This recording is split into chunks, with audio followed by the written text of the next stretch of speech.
धाडसी हाली। आता बघा या पाठामध्ये आपल्याला काय सांगितलेलं आहे, मी वाचन करते आणि त्याचा तुम्हाला सविस्तर त्या पाठाविषयी माहिती सांगते आणि त्याच्यानंतर तुम्हाला मी प्रश्न विचारणार आहे। त्या प्रश्नांची उत्तरं तुम्हाला आली पाहिजे। तुम्हाला कशाची भीती वाटते? कोणी म्हणेल झुरळाची, कोणी म्हणेल छट झुरळाला काय घाबरायचंय, आपण जवळ गेलो तरी ते पळून जातं।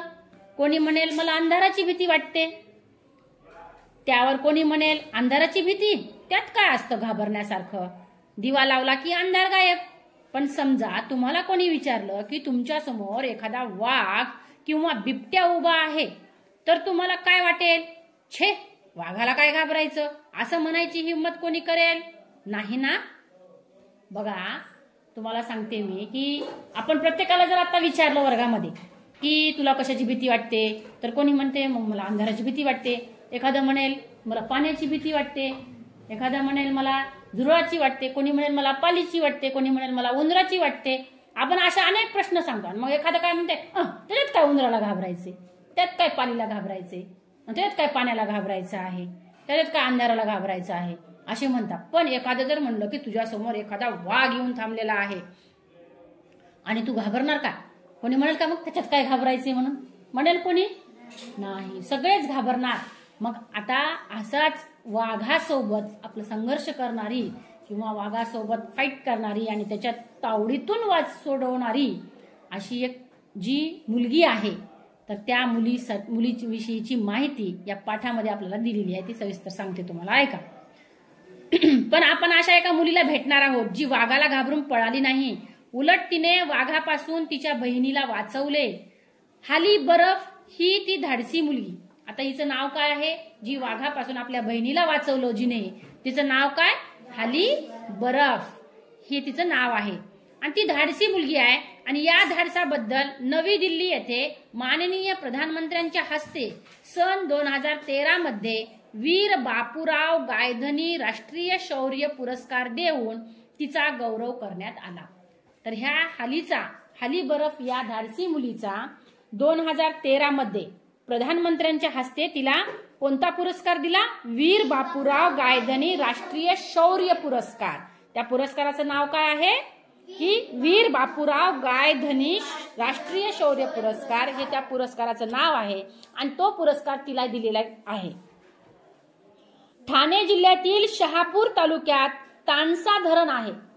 आता बघा आपण महाराष्ट्रातले जिल्हे आपल्याला माहित आहेत सगळे, त्यातला एक जिल्हा म्हणजे ठाणे जिल्हा।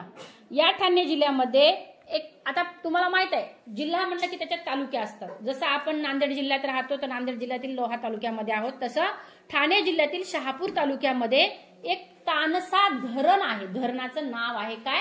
तानसा धरण आहे। या धरणाच्या परिसरात अभयारण्य आहे। अभयारण्य म्हणजे जंगल, अभयारण्य आहे। तेथे विविध प्रकारचे जंगली प्राणी आहेत।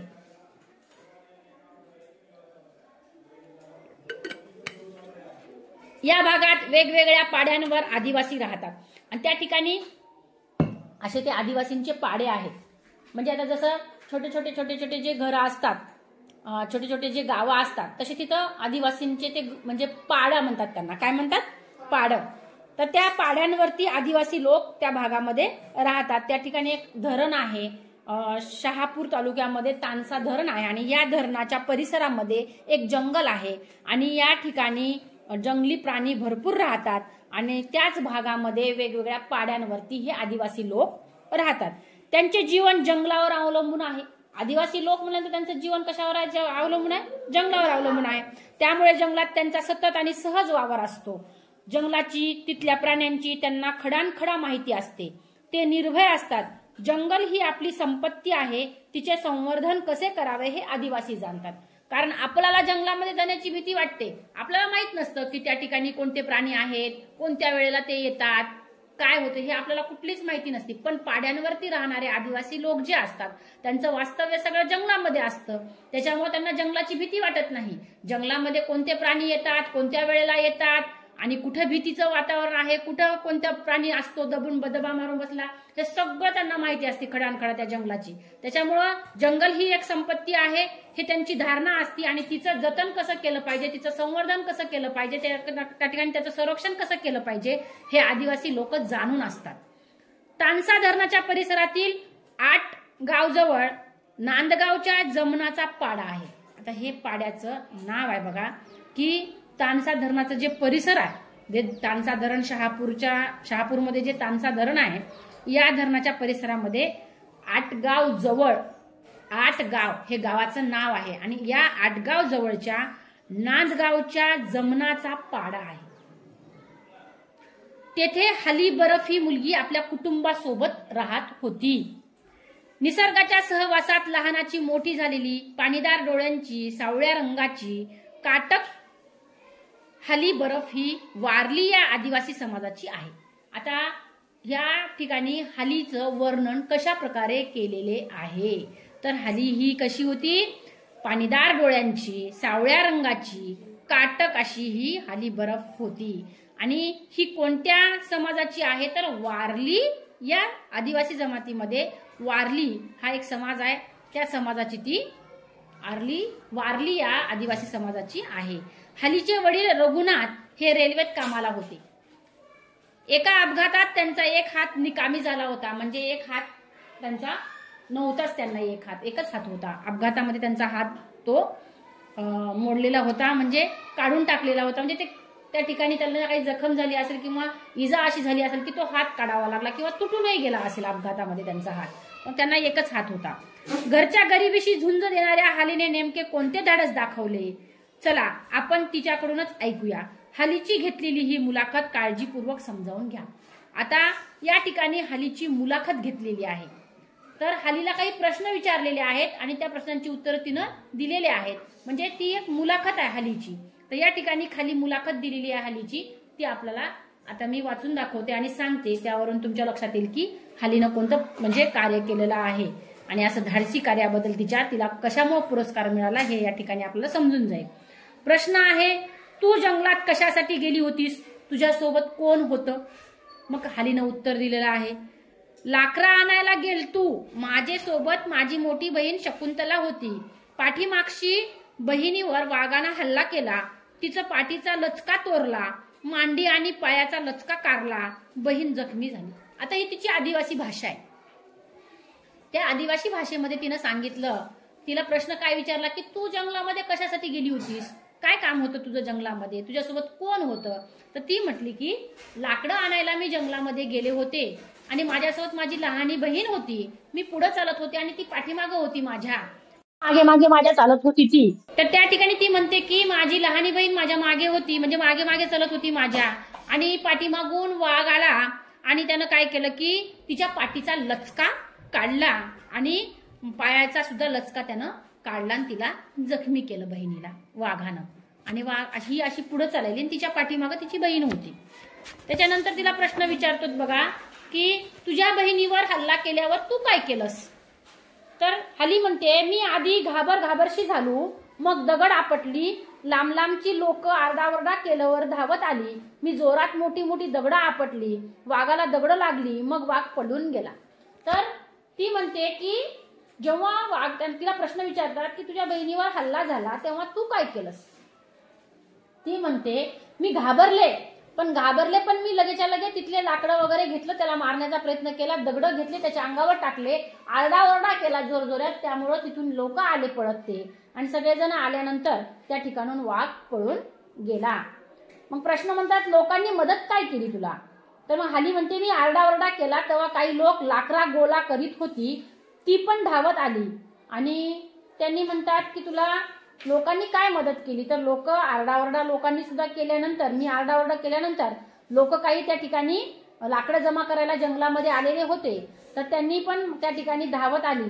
मग तिला म्हणतात, प्रश्न विचारतो पुढचा की ही गोष्ट बाकीच्या लोकांना कशी समजली? तर हली म्हणते, गावच्या लोकांनी सांगला. मग बाकीचे लोक त्या ठिकाणी आले होते, त्यांना कसं कळालं? तर त्या गावच्या लोकांनी त्या बाकीच्या लोकांना सांगितलं आणि ते पण लोक त्या ठिकाणी आले. तुझ्या जखमी बहिणीला कुठं नेलं? मग ती म्हणते, पहिल्यांदा शहापूरच्या दवाखान्यात नेली आणि मग ठाण्याचे सिव्हिल हॉस्पिटलला नेले. अगोदर शहापूरच्या दवाखान्यामध्ये नेला आणि तिथून मग जास्त जखमा असल्यामुळे तिला कुठं नेलं, ठाण्याच्या सिव्हिल हॉस्पिटलला नेलं, म्हणजे सरकारी दवाखान्यामध्ये नेले. तुझी बहीण वाचली का? ती म्हणते हो, माझी बहीण वाचली. बहीण वाचली याबद्दल तुला काय वाटतं? आम्हाला बरं वाटतं म्हणते ती. मग तू बहिणीला वाचवलंस, त्यानंतर तुला कोणी कोणी मदत केली? आमचा मामा पांडू किरकिरे यांनी लई मदत केली. गावचे लोक, शहापूरचे लोक यांनी सुद्धा मदत केली. गावाच्या शिक्षकांनी सुद्धा मदत केली. म्हणजे सगळ्यांना हे कळाल्यामुळं सगळ्यांनी काही आर्थिक मदत केली असेल, काही तिला दवाखान्यात नेण्यासाठी, तिच्या उपचारासाठी, म्हणून ती म्हणते की गावातल्या लोकांनी केली. माझा मामा जो होता पांडू किरकिरे नावाचा, तो मामानं तर मला खूप मदत केली. दवाखान्यात नेणं, करणं, पुन्हा पैसे त्यांचं बघणं गावाच्या लोकांनी केलं, शहापूरच्याही लोकांनी केले. त्याच्यानंतर गावचे जे शिक्षक होते त्या शिक्षकांनी सुद्धा मदत केली म्हणते. तुझं पेपरात नाव आलं, बातमी छापून आली, तेव्हा तुला कसं वाटलं? तर तिने म्हणते चांगलं वाटलं. तू बहिणीला वाचवलंस त्यामुळे तुला राष्ट्रीय शौर्य पुरस्कार मिळाला, तुला दिल्लीला येण्याचं आमंत्रण मिळालं. तू कोणासोबत दिल्लीला गेली होतीस? आता तू तुझ्या बहिणीला म्हणजे वाघाच्या तावडीतून वाचवल्यामुळं तुला जो राष्ट्रीय शौर्य पुरस्कार मिळाला आणि तुला दिल्लीला येण्याचं आमंत्रण जे मिळालं, तर तू दिल्लीला कोणासोबत गेली होतीस हा तिला प्रश्न विचारला. तर हाली म्हणते दिल्लीला माझ्यासोबत माझी आई आणि माझा मामा होता.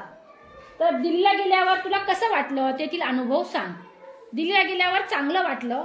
तिथं माझ्यासारखी दुसरी पण पोरं होती. काही पोरांची हत्तीवरची मिरवणूक काढली, मी मोटारीशी फिरली, चांगला खायला मिळाला, खेळायला मिळाला. 15 दिवस दिल्लीत होतो. ती म्हणते की मी त्या ठिकाणी गेल्यानंतर मला खूप छान वाटलं आणि माझ्यासारखीच तिथं आणखी पोरं आलेली होती, दुसरी पोरं पण. काही पोरांची तर हत्तीवरून मिरवणूक सुद्धा काढली होती त्या ठिकाणी. मी मोटारीमध्ये फिरले, मला खायला पण त्या ठिकाणी चांगलं मिळालं आणि खेळायला मिळालं. मी 15 दिवस दिल्लीमध्ये होते म्हणून ती सांगते. तुला कोणाच्या हस्ते पुरस्कार देण्यात आला? तर ती सांगते मला प्रधानमंत्र्यांनी पुरस्कार दिला. तू किती शिकलीस?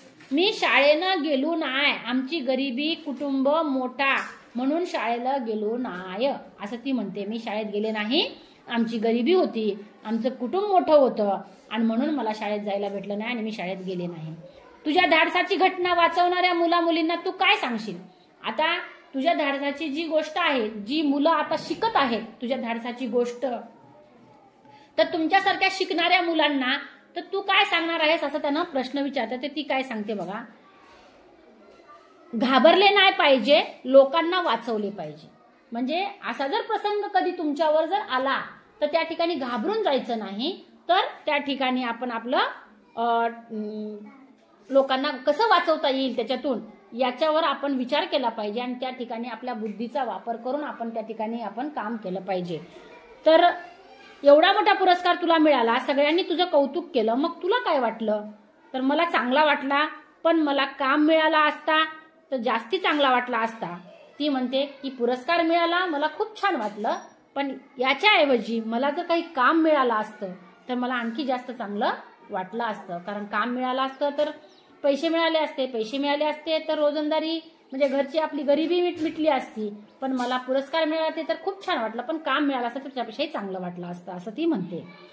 सध्या तू काय करत आहेस? तर ती म्हणते मी लग्न करून रातांदळे पाड्याला राहती, दिवसभर मोलमजुरी करती.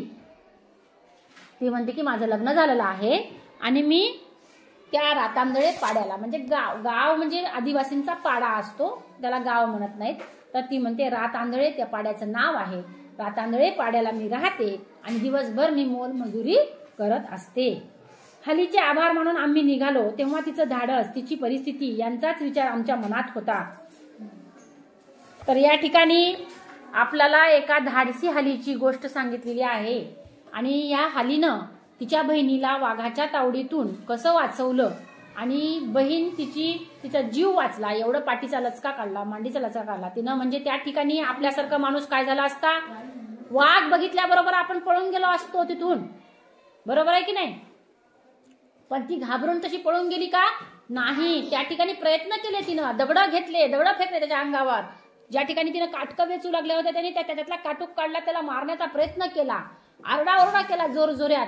तेव्हा तिथे आजूबाजूला काटकं वेचणारे लोक विकते जर गोळा होले आणि ते वाघ तेवढ्या ह्याच्यामध्ये तो पळून गेला आणि बहीण जखमी होऊन खाली पडलेली होती. त्या लोकांच्या मदतीनं त्या टीनं त्या ठिकाणाहून बहिणीला उचलून त्यांच्या शहापूरच्या एका दवाखान्यात तिला नेलं आणि त्या ठिकाणी तिथून त्यांना सांगितलं की इथं तिचा इलाज होणार नाही, जखमा जास्त आहेत, तुम्ही तिला सिव्हिल हॉस्पिटलला घेऊन जा.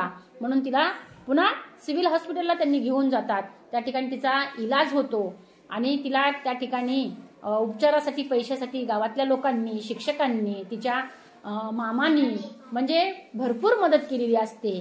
त्याच्यानंतर शहापूरच्या लोकांनी सुद्धा त्यांना मदत केलेली असते, तिच्या गावच्या लोकांनी मदत केलेली असते आणि या सगळ्या ह्याच्यातून तिनं सगळ्यांचे आभार मानलेले आहेत.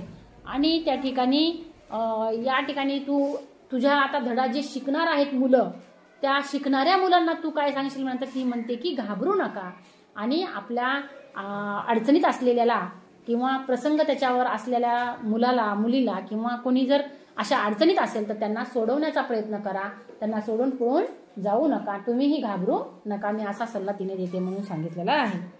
आता हालीला कोणता पुरस्कार मिळाला सांगा, तुम्ही सगळेजण मिळून सांगा ना. असा वीर बापूराव गायधनी राष्ट्रीय शौर्य पुरस्कार मिळाला. हाली लाकडे गोळा करायला कुठे गेली होती?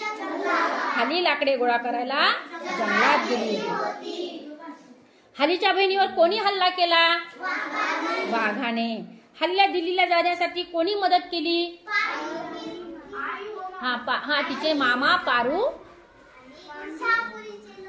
शहापूरचे लोक, पांडू किरकिरे, तिचे मामा यांनी मदत केली आणि गावच्या शिक्षकांनी सुद्धा मदत केली. हालीने कोणता संदेश दिला? घाबरले नाही पाहिजे, लोकांना वाचवले पाहिजे. वा. त्याच्यानंतर एवढे प्रश्न तुम्हाला एका वाक्यात उत्तरे द्या म्हणून दिलेले आहेत. तर तुम्हाला सगळ्या प्रश्नांची उत्तरं आले कारण धडा आपल्याला समजलेला आहे, पाठ समजलेला आहे, त्याच्यामुळे या पाठावरील प्रश्नांची उत्तरं तुम्हाला आले. आणि याच्या व्यतिरिक्त तुम्ही काही प्रश्नपेढी तयार करायची, याच्यावरती वेगळे प्रश्न तयार करायचे आणि त्याची उत्तरं पण तुम्ही लिहून काढायची.